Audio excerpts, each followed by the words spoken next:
చెప్తున్నా. ఎవరి అభిప్రాయాలు ఎవరి వాళ్ళకి తెలుసు. ఇక్కడ మంచి మాటలు చెప్పాను, చెడ్డ మాటలు చెప్పాను అనే దానికి బ్యారియర్ లేదు. Very clear. నేను వాళ్ళు అడిగిన వాటికి సమాధానాలు ఇచ్చాను. వాళ్ళు మళ్ళీ ఏదన్నా ఉంటే నాకు కాల్ చేస్తూ ఉన్నారు, నాకు మెసేజ్ పంపుతా ఉన్నారు. నేను అన్నాను, నా వల్ల ఎవరన్నా ఇబ్బంది పడినాన్ని మీకు నేను ఇబ్బంది పెట్టానని మీకు ఎవరన్నా డైరెక్ట్గా వచ్చి కంప్లైంట్ ఇస్తే అప్పుడు కూడా నేను వచ్చి మీకు సమాధానం చెప్తాను మేడం అని చెప్పాను. థ్యాంక్ యూ అండి. కనిపిస్తుందండి.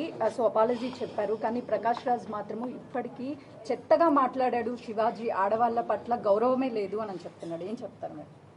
నేను ఇంకా చూడలేదండి, చూసి నాకు చెప్తాను. ఆయన సార్ మీరు ఇచ్చిన ఎక్స్ప్లెనేషన్ తోనే ఇప్పుడు ఈ మహిళా కమిషన్ యాక్సెప్ట్ చేశారు సార్.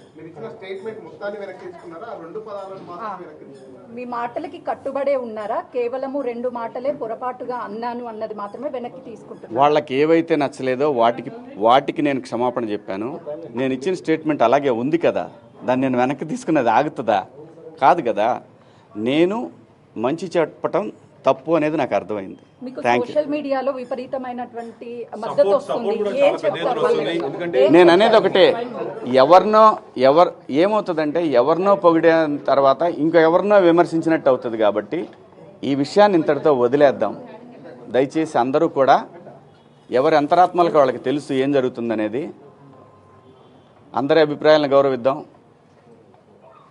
ఫైనల్లీ సోషల్ మీడియాలో మద్దతు పెరుగుతుంది కాబట్టి ఇక మీద నుంచి కూడా అవేర్నెస్ కల్పిస్తూనే ఉంటారా? ఈ లైన్ స్టాండ్ తీసుకుని ఒకటి కేవలం ఒక్కరిద్దరు మాత్రమే వ్యతిరేకించారు, బయట సామాన్య ప్రజలందరూ కూడా మీ వెంబడి ఉన్నారు, మద్దతు ఇస్తున్నారు. సో దీనికి మీరేమంటారు? నేను అవకాశం ఇచ్చానండి, కొంతమందికి మాట్లాడే అవకాశం ఇచ్చాను. ఇక్కడ నాకు అర్థమైంది ఏంటంటే, నువ్వెంత నీ బతుకెంత అంటున్నారు, వాళ్ళని గౌరవిస్తాను. ఇప్పుడు మీరు చెప్పిన దాంట్లో కూడా నా మీద అంత నా వెనకాలే ఉండి నా మీద కుట్ర చేశారన్న అదే నేను అనేది.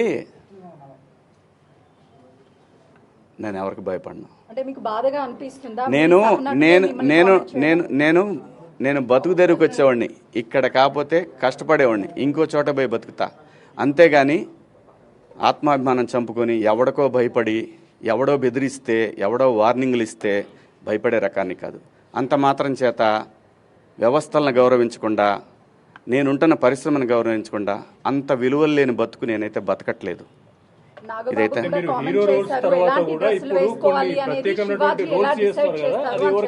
అదే నా పాత చూడండి, నాకు భగవంతుడు ఈ జన్మలో నటుడిగా బతకమని ఇచ్చాడు. బతికే బతుకులో సమాజానికి ఉపయోగపడే విధంగా బతకమని చెప్పాడు. నేను అలాగే బతుకుతున్నా. అన్నిటికీ ప్రతి ఒక్క దానికి గుర్తుపెట్టుకోండి, కాలం కర్మ అన్నిటికీ సమాధానం చెప్తుంది. నేను ఒకటే చెప్తున్నా, నా వెనకాల అంత కుట్ర చేయాల్సిన అవసరం లేదు. నాకు ఈ సినిమా కాకపోతే నేను రైతు కొడుకుని, నాకు 30 ఎకరాల పొలం ఉంది, వెళ్ళి బతుకుతా. కానీ భయపడే రకాన్ని మాత్రం ఎప్పటికీ కాదు. ఇది పొగరు కాదు, ఇది నా ఆత్మాభిమానం.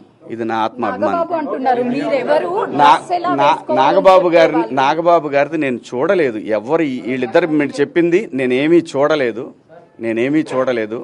అందరికీ నచ్చే విధంగా ఎవరు మాట్లాడలేరు.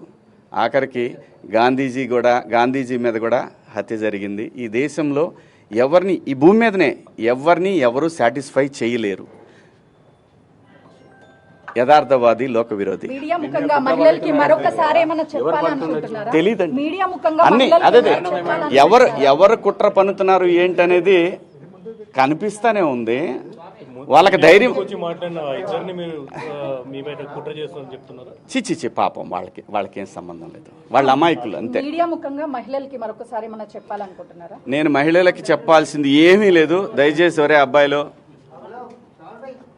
మన ఇంట్లో ఆడవాళ్ళు ఉన్నారు, వీళ్ళని నాకు తెలిసి మొన్న కూడా అది క్రేజీలో జరిగిన ఇన్సిడెంట్. ఒక ఆర్టిస్టులు కనపడ్డప్పుడు జనాలు, పిల్లలు ఎగబడతారు. అదేమైందంటే ఇబ్బందికరంగా అనిపిస్తుంది. ఆ పాపం వాళ్ళకేంటంటే, నేను భాష రాదని మాత్రమే చెప్పాను కానీ లేకపోతే ఆ సలహా కూడా ఇచ్చేవాడిని కాదు. ఎంబ్రాసింగ్గా ఫీల్ అయిందని ఓ మాట చెప్దామనే దాంట్లో మాటలు తూలాను, దానికి అపాలజీ కూడా చెప్పేశాను. థ్యాంక్ యూ అండి. మీడియా సోదరులకు కూడా నేను చెప్పేది ఏంటంటే వదిలేద్దాం దీన్ని ఇంత. Thank you sir. Thank you Shivaji garu. Thank you.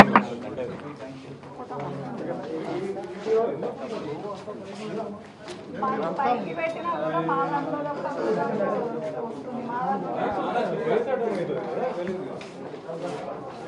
వారు దండోరా ఫంక్షన్లో నా ద్వారా వచ్చిన అన్పార్లమెంటరీ లాంగ్వేజ్ మీద నేను చెప్పిన మాటలు కొంతమందికి నెగిటివ్గా కన్వే అవటం వల్ల వారు నాకు నోటీసులు ఇచ్చారు. ఆ నోటీసులకి సమాధానం వారికి సవివరంగా ఇచ్చాను. నా ఉద్దేశం నేను చెప్పానండి, ఇందులో అన్పార్లమెంటరీ వర్డ్స్ వచ్చినాయి.